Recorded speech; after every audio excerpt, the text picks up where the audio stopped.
Six.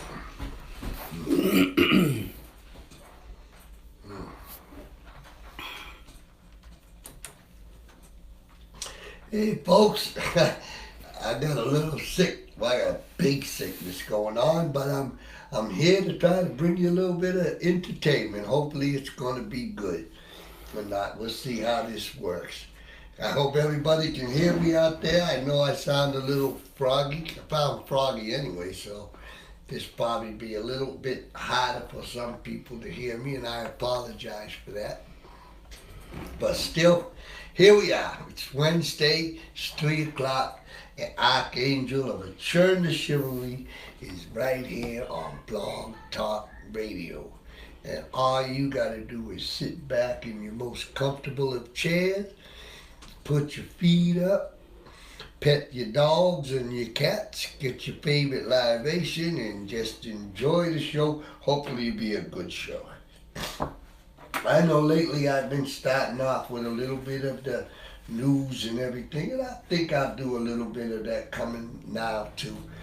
Mostly in the form of the pending wars, because I think that, the move with Jerusalem being the capital of Israel now, according to the United States, is going to start trouble that's already existing. Yeah, so they're gonna say, well, yeah, there's already this trouble in Israel. So what difference does it make? But that's not the thing. It's a slap in the face to some of the people that live over there in the same area as the Jewish population. Yeah, that's right, the Palestinian population. So so hopefully everything will be good.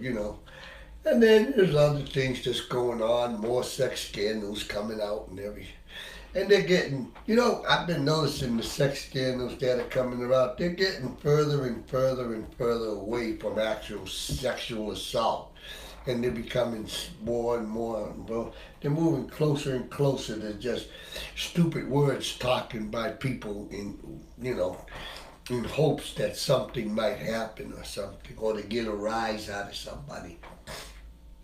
I actually think it's time. It's going to cheapen the way we look at sexual assault in the long run. Don't know. I really don't know. Hopefully it doesn't. Hopefully sexual assault really stays what it is. If you sexually assault somebody, you should be punished to the full extent. The full weight of the law should be brought to bear on you, and rightly so. And if you're a pedophile, a predator, or something that comes around with that, stone you. We just take you out back and throw rocks right at you. Yeah, that'll be a good thing. That's what they did back in the olden days. And we have a return to chivalry. So the chivalrous days, I guess this was part of the day. If you're gonna do evil, get stoned, and that's evil, folks. All right, what we're going to talk about today a little bit, because I don't know how long I'm going to be able to hold out with this pain, is fear. And we're talking about fear because I'm not just talking about the fear that has a reaction to loud noises. That's that innate type of fear that we have. I think it's like 90 decibels or something, and you're little amygdala starts to react and you get scared. We're not really just talking about that. We're talking about fear in general. That fear that creates depression. That fear that creates the anxieties. That fear that actually is going to stifle you from actually moving. So in a way we are talking about the amygdala fear and the two stages of that. But we're not talking about being afraid when somebody's shooting at you. That's just a given. That's not going to really happen to you. It might, I don't know. But we're talking about, because this is the Christmas season, and we're going to fill ourselves up with all kinds of nonsensical fears, and we'll call them anxiety. What am I going to get Aunt Mary for Christmas? Aunt Mary never liked anything you get her. Yeah? she's a hard person to buy for. So now you get this fear of buying a Christmas present for Aunt Mary. Well, and it's like, get her nothing. No, not really. Get her something that comes from your heart. Don't have a fear of trying to buy something that's going to be pleasing to somebody who may, and you know the person, so they may not be somebody who has the ability to be pleased. So get something that you feel within your heart that they may like, you know, and that's the best thing to do. Whether they like it or not is irrelevant. You know, if they like it, good. If they don't like it, good. You know, it's Christmas in April is coming about where that's on you. But don't allow your buildup of this fear to create all this stress and anxiety within you so that you walk around for several days. Oh, what am I going to get? The time's getting shorter. It's almost here now. I haven't gotten this one anything. I haven't gotten this one anything. Oh, I just don't know what to do. I hate Christmas. You know, this type of thing, that's all generated from a fear. You know, people would think, oh, that's the anxiety and stress. Well, that's the end product of the fear. If you didn't have the fear about worrying about what to get for this person in the first place and just followed your heart and said, I want to get them something because I truly like them, or just don't get them anything. Give them a hug and a smile. They probably like that better. Sorry.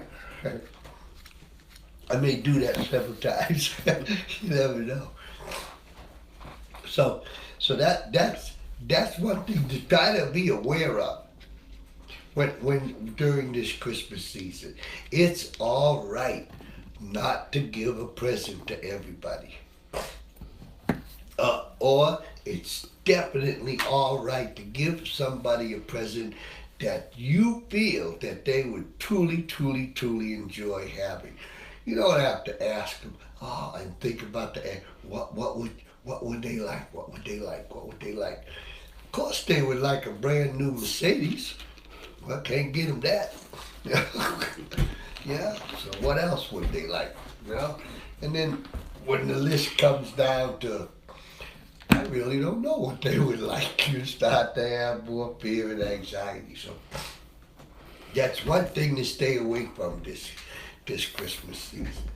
And then there's another fear that's really more detrimental and could be having some kind of real dramatic effects on you. It may not surface during Christmas, the effects, but may surface later.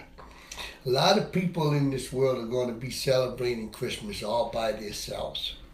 You know? And they're going to be feeling as though nobody loves them and nobody likes them and they have no friends. And it might be true. They'll be celebrating Christmas all by themselves. So there's a real reason for this. But the fear that they're going to have is leading up to Christmas about them celebrating Christmas all by themselves. And in actuality, more than likely, they don't have to celebrate Christmas all by themselves. They just put themselves in that position to celebrate Christmas all by themselves by not going to celebrate Christmas with somebody else. Because if you leave out your little house of pity and go across the street to somebody else's house, the neighbor's house, a family member's house, you know, then you're not by yourself. But the fear of going across the street to your family member especially, because that fear has been generated all year long. It's like all throughout the whole year, it's been building and building and building and building and building. You know, I never really liked those people. You don't say hi to them. You don't treat them with any kind of dignity and respect. And then when Christmas comes, you can't bring yourself to go and visit them on Christmas because you have a fear that they'll reject you. Yeah, so you opt out to stay and celebrate Christmas all by yourself, all alone. And what happens with that there, you start to build up a depression. And depression, I'm I'm not a big fan or understanding of depression, but it seems to be a cumulative type of thing. You start to build these depressions, just like little Legos. Is that what they build with now? Legos? Mm-hmm. Yeah. So you start to build them with little Legos. So you just, what, nobody likes me. Oh, yeah, everybody hates me. And then, I always try to be nice to everybody. You start to compound, nobody likes you and everybody hates me with lies. If you're really nice to everybody, then everybody would, not everybody, but most people would like you. And then you confuse the liking with some kind of, you want to be seen as some kind of deity or something of that effect. It's not that everybody doesn't like you. You might want everybody to worship you. And that's totally different. But you confuse that with nobody likes me.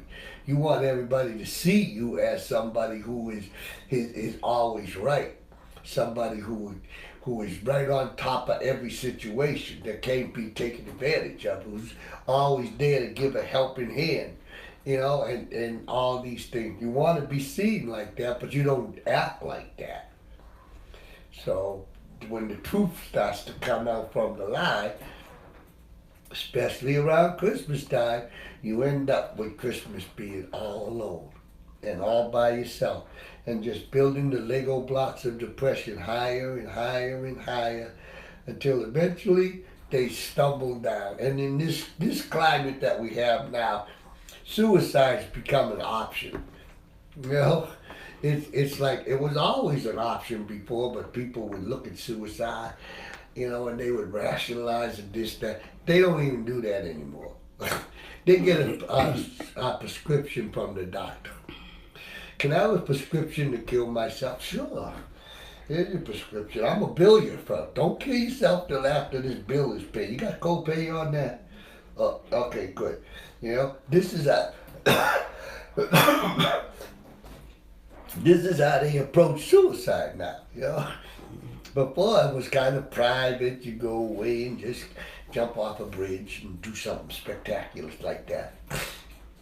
Now you just go down and get a prescription from your from your primary care doctor, you know, and then you kill yourself. And this here could definitely come about because Christmas time, you talked yourself into believing that nobody likes you. Somebody loves you. You know, there's somebody out there that's gonna love you. All you gotta do is knock on their door because it's Christmas. The joy and the happiness of Christmas should far outweigh the fear of, they won't like me. They don't like me. They won't let me in. They'll look at me strangely. Yeah. And all that kind of fear like that should go away, but it doesn't. And it will, like I say with the Legos, it'll accumulate. And then because suicides become so easy and so readily available to people that you'll be able to do it. Yeah, so that's a little bit about the fear. We're gonna stay on fear for a little bit longer too. And then now there's other fears too that happened during the Christmas season and stuff. These are more social fears of today. The news media is definitely fueling this country and many other countries with a fear of terrorist attacks on private individuals.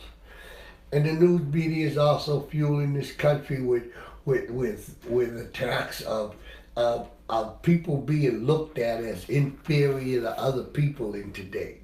So that you got these kind of fears that are societal fears that really, really, they exist and they don't exist. They exist, but they really don't matter. Could you be caught up in a terrorist attack during the Christmas holidays while you're out there enjoying the lights, the Christmas tree lighting on the big common and stuff, and seeing the Christmas reindeers all penned up in there and Christmas goats and Christmas hogs and Christmas turkeys. Yeah. Could you be a victim of a terrorist attack? Yeah. That's a given. You could be. Is it likely? Not highly likely. Probable, yeah, but not highly likely. So you have this fear built up in you that some people, oh, yeah, if I go out, they're gonna be out there waiting on me. Yeah, they're out there right now. They got guns on every rooftop and they got cars ready to run me down as soon as I step out here to enjoy the bitterness and cold feeling on my little cheekbones here. So I better not go out because I'm afraid. And that's not justifiable fear. You know, that fear isn't generated from anything. There's no decimal attached to it. That fear is generated from an emotional, psychological aspect that you created within yourself. You know, you talked yourself into being afraid to go out. You know, because you lied to yourself. And then you just took the lie and kept it. And then the next thing you know, you're afraid to go out. And you miss out on the Christmas and nobody loves me and the whole cycle starts again. And you get the prescription and then you're dead. It's like Christmas is a rough time, folks. It's rough out there. And there are other people out there always willing to take advantage. It seems like a holiday that just shouts of generosity, gratitude, lovingness, and kindness comes with so many evils. Yeah, it's amazing how we just have that. Rather than just accept the fact, all you really have to do is Christmas is just be yourself. If you have a makeup of a self that's generous, kind, loving, understanding, you know, then who cares if somebody else is bitter and nasty? It really doesn't matter. What matters is how much you love that person. You don't gotta like them. You just gotta love them. You don't gotta applaud the things they do. If they do things that are evil, you know they're evil. You're not gonna change them. Not overnight. You could just be a little bit of nice and say, okay, say nothing to them. Yeah, I know you did that, but that's okay. Really? Did it make you feel good? Probably not. And if it did, then that person needs a little bit more help than you'll be able to give them. But don't let those type of things interfere with your holidays and give you fear that you're going to go out there. Yeah, someone's going to take advantage of me. There's going to be homeless people out there and they're going to ask me for money and they all know that I'm an easy mark. So they're all going to be congregating on me on this corner that I have to walk by because they know I'm going to walk by that corner. And then they're all going to be out there asking me for $1 with their little sign saying I'm homeless and hungry and stuff. And I don't think I can handle all this at Christmas time, so I'm not going out. I mean, you could fill that story up pretty easily in today's world. We got like 500 million homeless people out there now. Maybe not that many, but at least 500,000. I mean, can you imagine 500,000 people out there right now living on the streets? And a lot of those people, it's not because they're not hard-working people. They can't get a job. There's no job for them to have. And even some of those people that do have a job and they have to live in their cars and stuff because they can't afford the rents that are being skyrocketed in the city. No, just to kind of float off a little bit, we've entered into a new stage of development within the social makeup of the United States, and it's been there all the time for many years. It's just that people are now starting to feel it rather than trying to have to look for it. And what that new stage is that we are not an agrarian society. We're not an industrial society.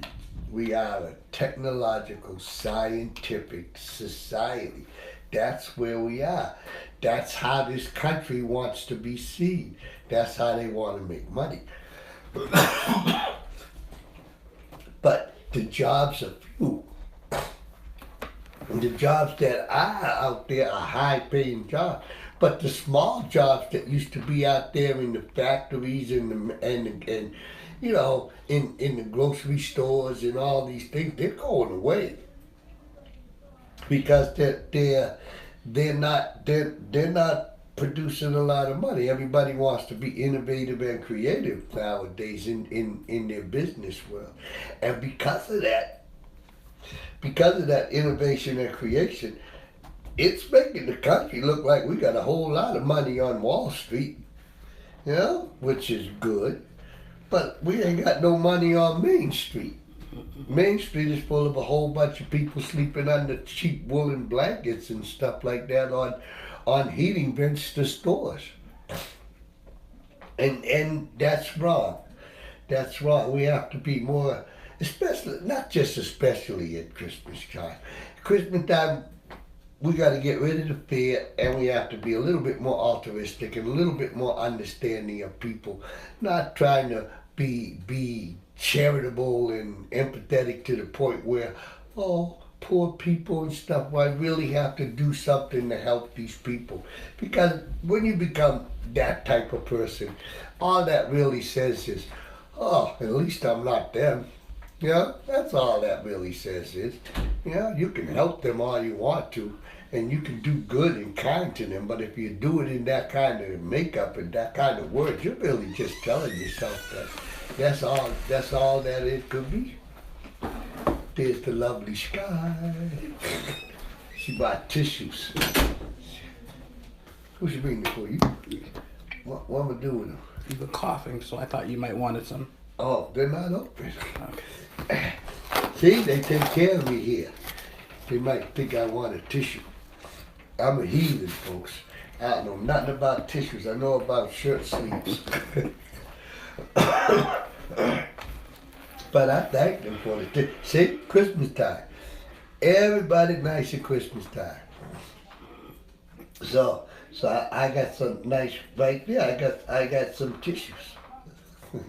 And that's important. You know, I just talk a little bit about me. I do really like Christmas season. I think it's one of the greatest seasons out there.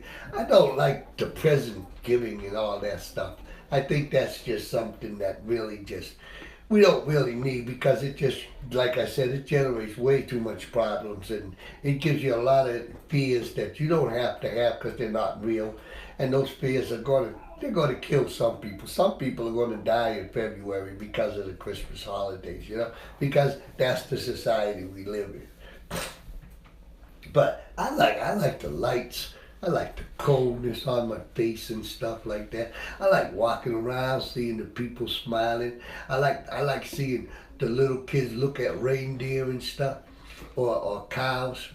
Yeah, you ever see a cow's nose? Yeah, big old things like this. Yeah, those are cool. I like all those things. I like the Santa Clauses and I like the nativity scenes all over the place. I like all that type of goings on. That makes me happy. Yeah, that makes me happy. The rest of the materialistic stuff, I'm not a very materialistic person. Money doesn't mean anything to me. It's not something that I use to measure my happiness, because that's not what I do. Because I don't really care about what people think about me. so I don't get happiness out of trying to have accolades, all these little initials after my name and having money and wearing fancy clothes and all these things. I ain't got time for that. Doesn't make me happy. What makes me happy is seeing other people happy and seeing just the world coming and spinning around. And we're going to be talking about these type of things in about 2 minutes, maybe even shorter. We're going to talk about meditation, because I read this article on meditation in the Wall Street Journal. Pretty good article. I don't agree with everything. As you know, I don't agree with everything now. And, it was kind of commercialized. The guy, I'll get his name for you because he wrote the book. And what's that book he wrote? The Emotional Intelligence. And all you little scholarly people out there, you probably all read it already. got another one out there, another book that he just wrote with another person, Richard Davidson, and his name is Daniel Goleman. And he wrote that Emotional Intelligence in 1965. And he done lots and lots and lots of studies and lots of observational research on meditation. And he meditates himself. He likes to meditate. I meditate. I think I'll start out to tell you about my way of meditation, because there is no formula for meditation. People think, oh yeah, you meditate, you sit down in the chair. Yeah, you can do that if you want to. There's no law against it. Is it meditation? Of course it is. You're relaxing. That's not what I do. Meditation, this is what I do agree with you on. Meditation is just keeping focus on something. But you shouldn't use meditation to solve problems, and that's what people try to do with meditation. That's where I disagree somewhat. I know he says not to do that too, but I disagree with the meditation aspect of the thing. If you have a problem, meditating won't make the problem go away. Meditating won't make the problem lessen. All meditation will do, even if you can do it, will give you a sense of peace for a little while. And then your problem comes flowing back. Sometimes meditation will allow you to have an answer to that problem. It might be an epiphany type of moment. Oh yeah, I see that now. And you can chalk it up to, oh, because I meditate, this is how I got the answer to this problem. And that wouldn't be true. So what meditation does for you, and this is what I do, I meditate differently than most people, because I don't sit down and try to close my eyes and just think about nothing. That's not meditation. That's B-movies from the Chinese people.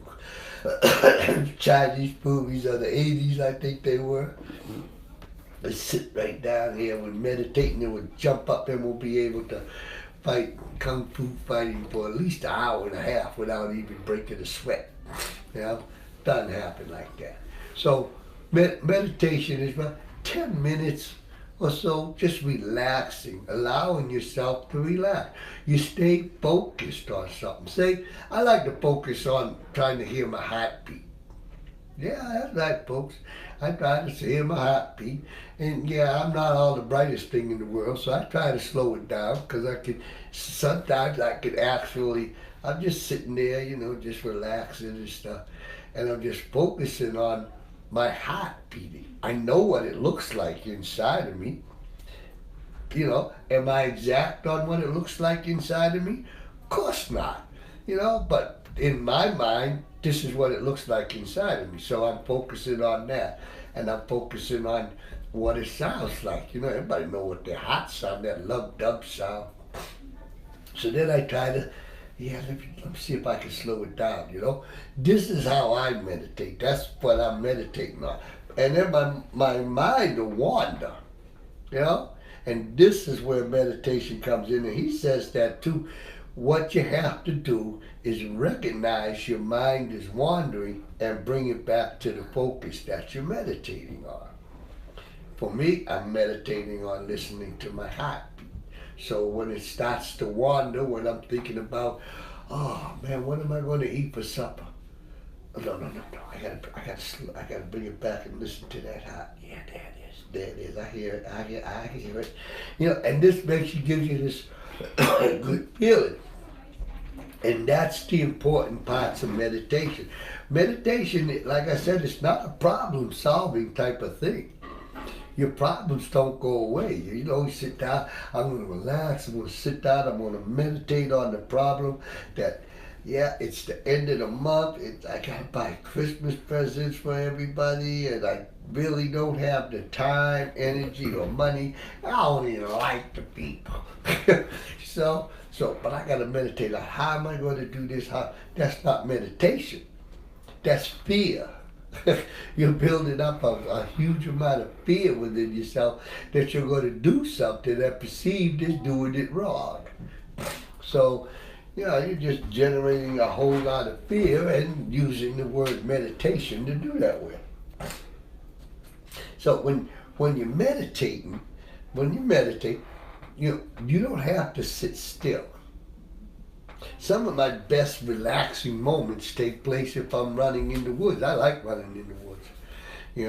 Some of my most anguishing moments come running in the woods too, because I don't like them little black gnats that's out in the woods. But I enjoy running out in the woods because I never know who I'm going to meet.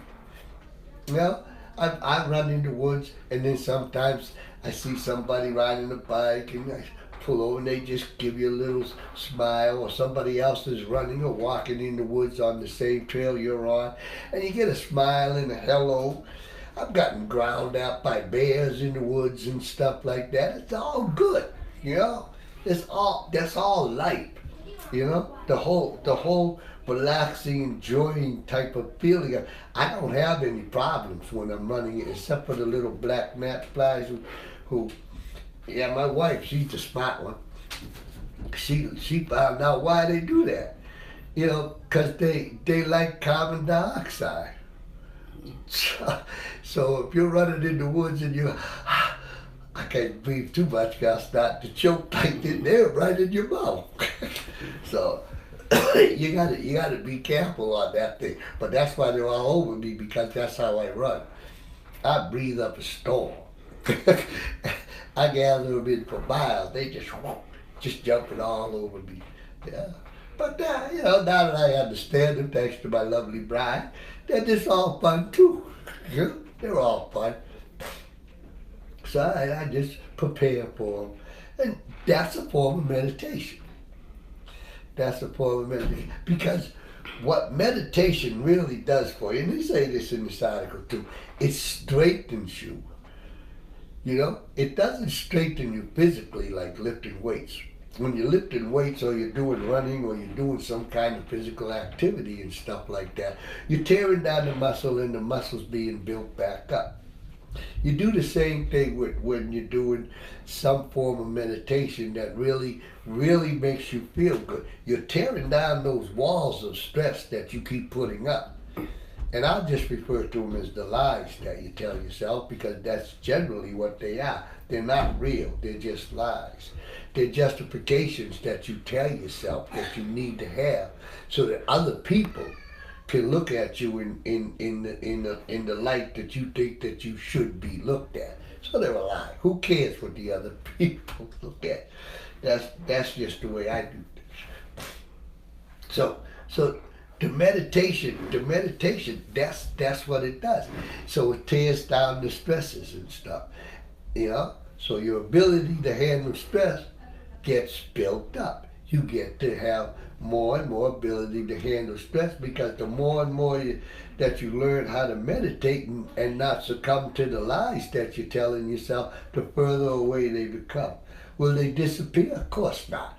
Sometimes they're going to resurface at some point, but then you know how to meditate, and you know how to focus on the thing that's positive within your life, and then you're able to throw those away.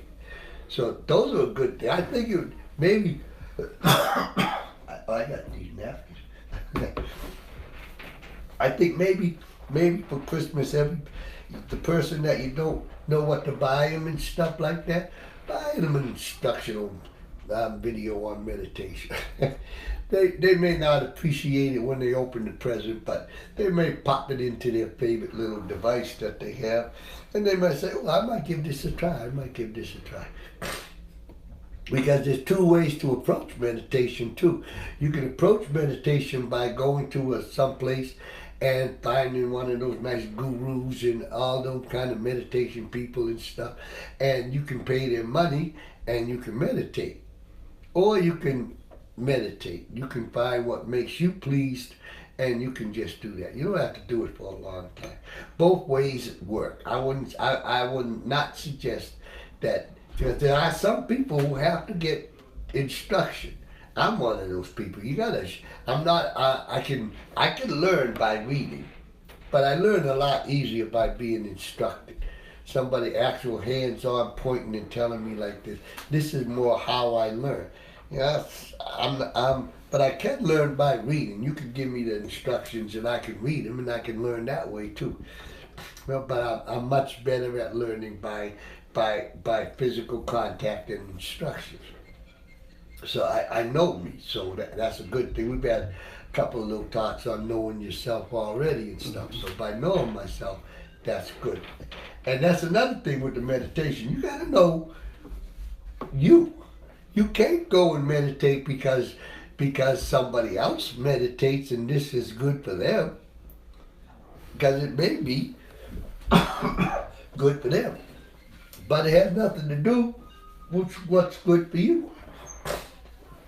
And like I said, meditation isn't that sitting down there with your eyes closed and I'm gonna think about nothingness.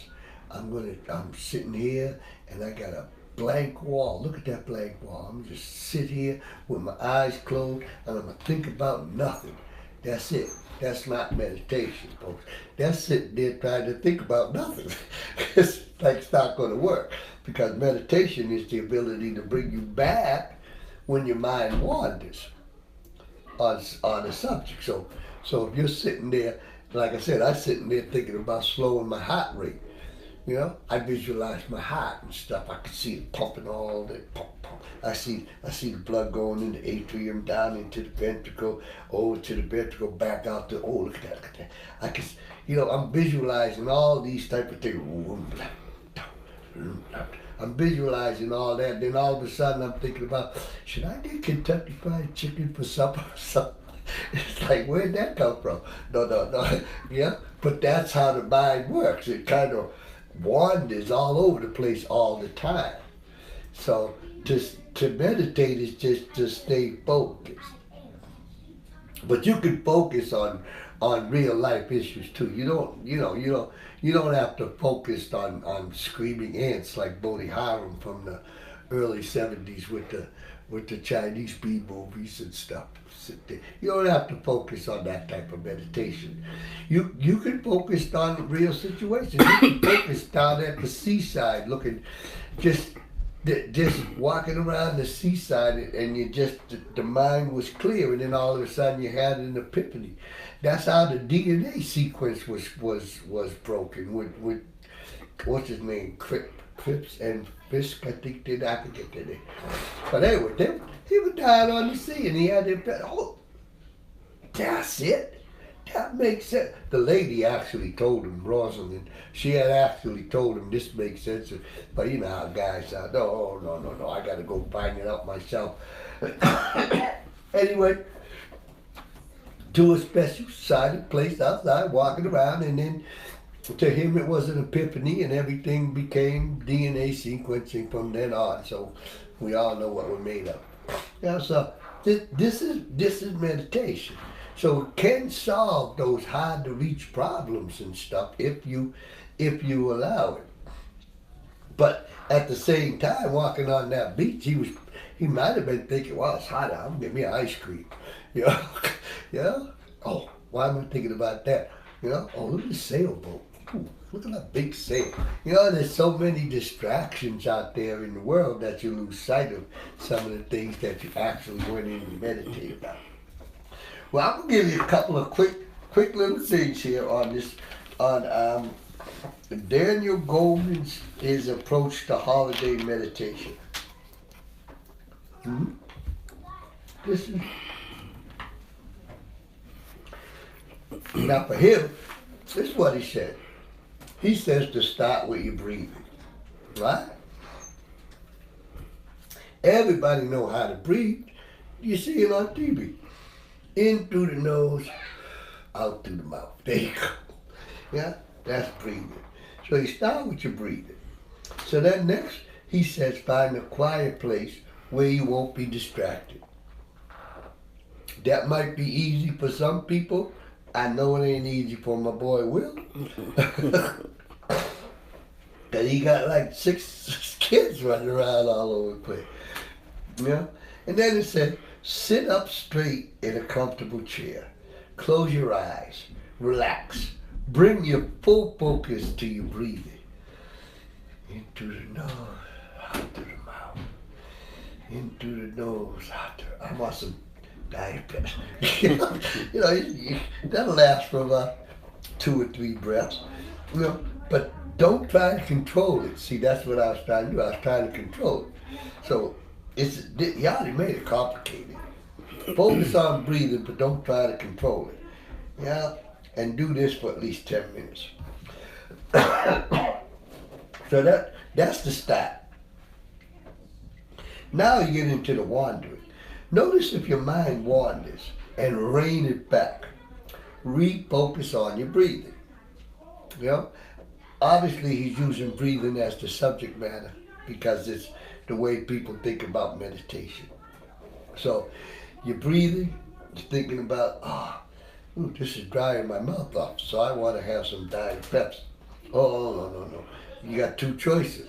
Should I take a swig of Diet Pepsi, interrupt my meditation, or should I just rein it back in and focus on the breathing? He says rein it back in and focus on the breathing. I say it's your meditation. If you want that swig of Diet Pepsi, go have it. Doesn't matter. And then next after that it says, don't judge yourself. Your mind is going to wander continuously. That's the important part right there. You're not going to control your mind. Your mind is going to control you. It's just going to wander all over the place. You can bring it back to that focal point. And in his case, it's on the breathing. In what I do, it's on my heartbeat. You can bring it back. It may take a few minutes. It may take, it might only last when it comes back for a couple of seconds and wanders again. But you can bring it back. And then don't get frustrated, because the challenge is to notice that your mind has wandered and bring it back. That's the meditating factor right there. There's no good or bad thoughts. So if I'm sitting there trying to make my heart beat at a slower rate by focusing on my heart rate and beating and stuff, and then the next thing I'm thinking about what I want for supper and everything, that's okay. And if I bring it back, that's good. If it stays a second and goes back to what I want for supper, that's okay. But don't give up. I don't understand this one. Use flashcards if you have recurring thoughts that are particularly troubling. And what he says is, write them down on one side. Right? Then write your counter thoughts on the other. If you feel lonely and unloved this holiday season, write down all the people who do love you on one side of the card, right? I guess. And carry the card with you and pull it out and focus on it when you need to. I think that might be helpful for some people. I'm not going to say it wouldn't be helpful, but I'd rather say you don't need that card, folks. You know who loves you. It ain't so much who loves you, it's who you love. That's the part I'm not seeing when he's saying that. So focus on who you love, and then in focusing on who you love, whether they're loving you back or not really doesn't matter. Because the joy and privilege of love is the part of giving, not the part about receiving. Same with anything. The joy and privilege of Christmas isn't about getting the presents. It's about giving the love. It does, that's what the joy of Christmas is all about. Jesus, he got some presents. He came down and gave a whole lot more than he received. Even when he was just a little baby, he made everybody feel good. Little shepherds all over the place feeling good. Lambs, he's out in the field feeling good. Not even one wolf ate a lamb. The wolves were feeling full. Everybody was having a happy time when Jesus was born because he gave out all the love. He brought down the choir, had a sing along. And that was a good thing. Now next, send yourself love. That's what I'm talking about. Remember all the people in your life who have been kind to you and love you. focus on feeling that love again from them. I don't agree with much of that either. That's a good way for many people because that's what a lot of people need. They need that justifiable love. Like I said, I'm more the person, I focus on the people that I love. Whether they love me back or not really doesn't make any difference to me. It doesn't enter into my being. If I love you, I got your back. You know, if I love you and you love me, we're good to go. We're an army now. We're an unstoppable force. We're a force to be reckoned with. We cannot be defeated. Yeah, so that's a good thing.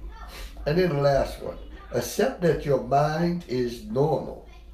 Now, that's a hard one for me because my mind is just a bundle of chaotic, jumbly things. So once you start meditating, you feel like it is out of control. My mind's always out of control. I never know what I'm thinking about from second to second. And that's okay. Yeah. In the East, here's what they call this, your monkey mind. So I got a monkey mind. Realize everyone is like this, and it's a good sign that you are feeling it. It means that you're aware of how the mind behaves and trying to tame it a little bit. See, I don't think you need to try to tame your mind. I think you need to use your mind to relax yourself so that you feel good about yourself and you're able to appreciate the things that are just innately there for you.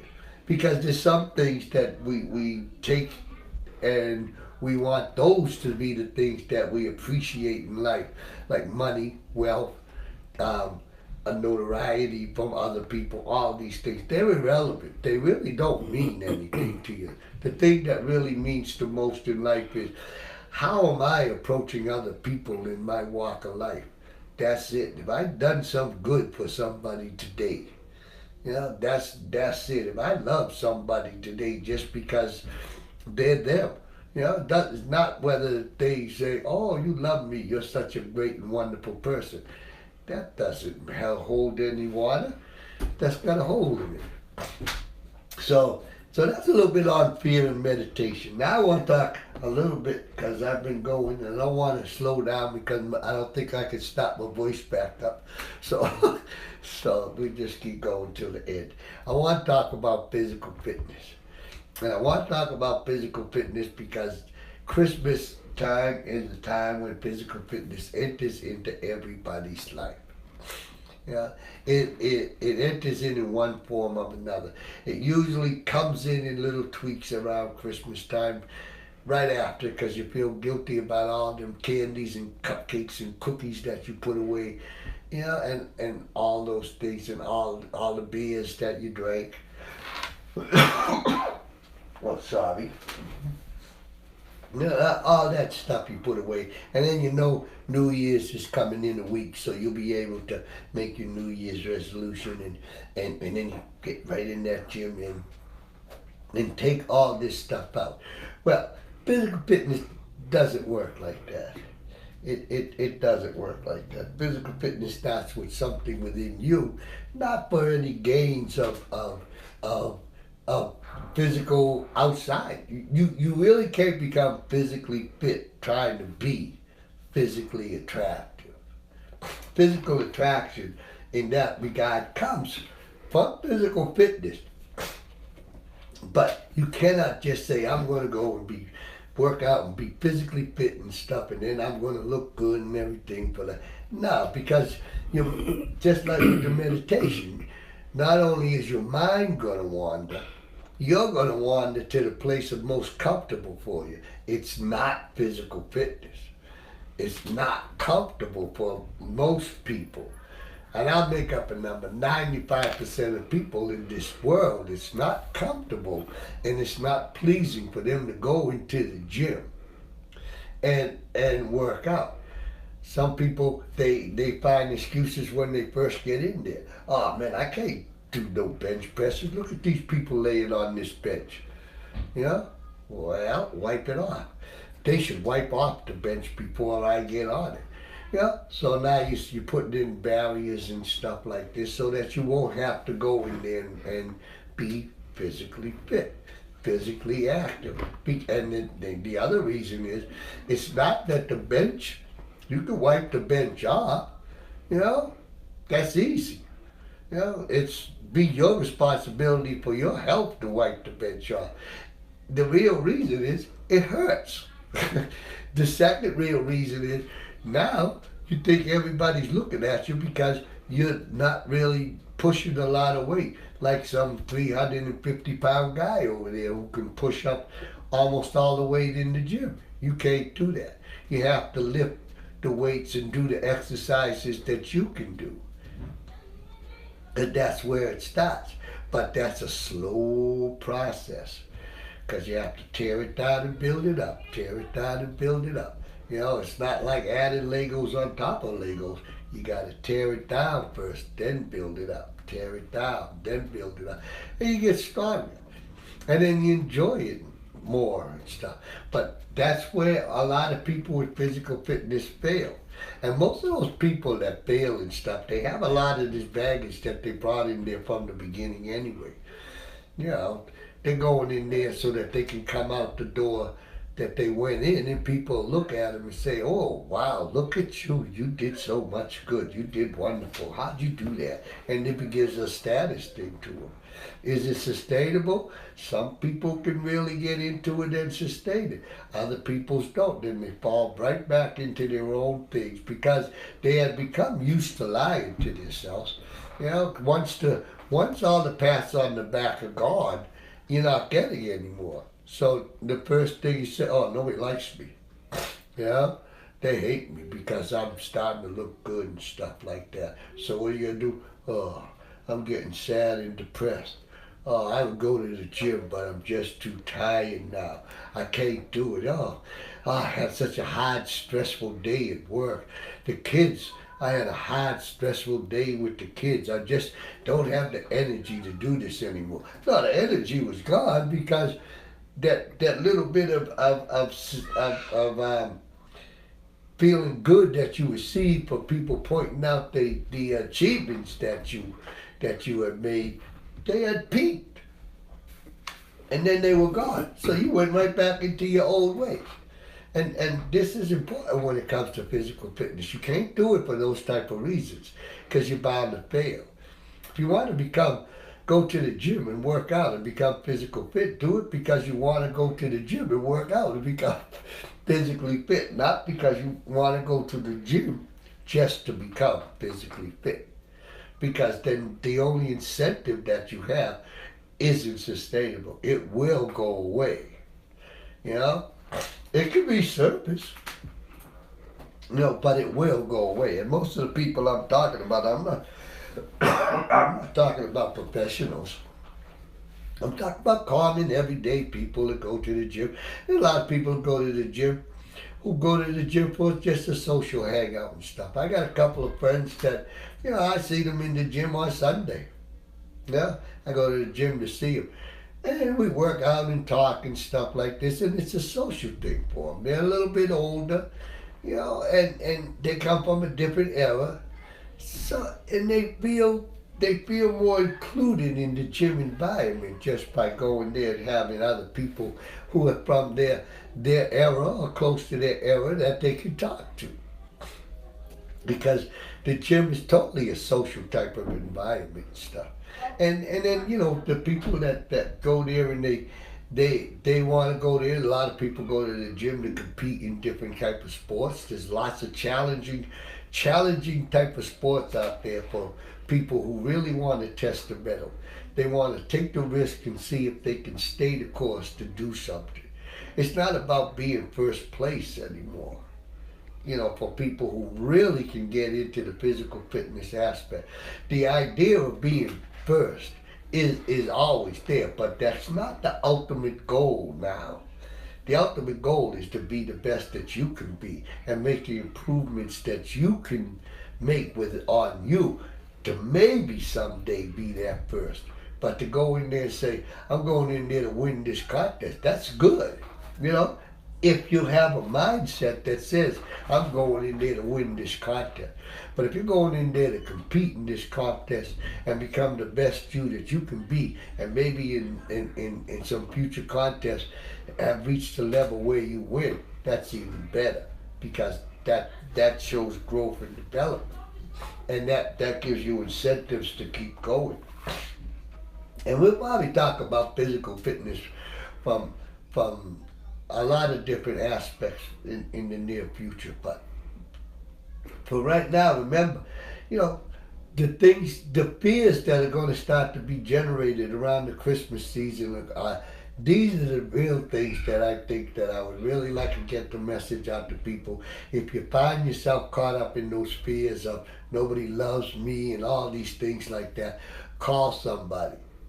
Because I don't know, I can't say for sure. I'm not a psychiatrist, psychologist, scientist. I'm a heathen, But I kind of know that these things, the stress from this here in today's climate, it shouts suicide. And we don't want anybody committing suicide because they're not courageous enough to walk over to their neighbor's house or their in-laws' house or their brother's house or sister's house and say, hi, Merry Christmas. Please. They're people that you know, and they're people that you love. It's not about people that love you as much as it is about people that you love. That's where the joy comes from. So with that fear, there's going to be many people that feel that fear, do that. And if you're going to take up meditation, really find out a little bit more about meditation, because there's a lot of pseudo meditation things out there. Come meditate in this room at 500 degrees. What are you, a roast? Like, really? Do I put potatoes around me and carrots and stuff and then baste myself with this and cook myself? That's not meditation, folks. That's cooking a roast. So, unless you want to be a roast, find out a little bit about this stuff. And find out about you when you go into the physical fitness. I'm going to have to end a little bit earlier because my throat's screaming at me. Because I don't feel good. And I want everybody to feel bad for Will too. He don't feel good. There's some virus out there, with the flu. Probably a killer flu that I have. Probably it just kills people. But I'm going to end this show, and then I'm going to have some Diet Pepsi and then regain my strength. My strength is already on a big high because I've been talking to a whole lot of people out there that I really love. I don't know yous, but that doesn't mean I don't love yous. And it makes me feel good to know that I can talk to people that I love. Whether you like me talking to you or not, I hope you do. But if you don't, that's okay too.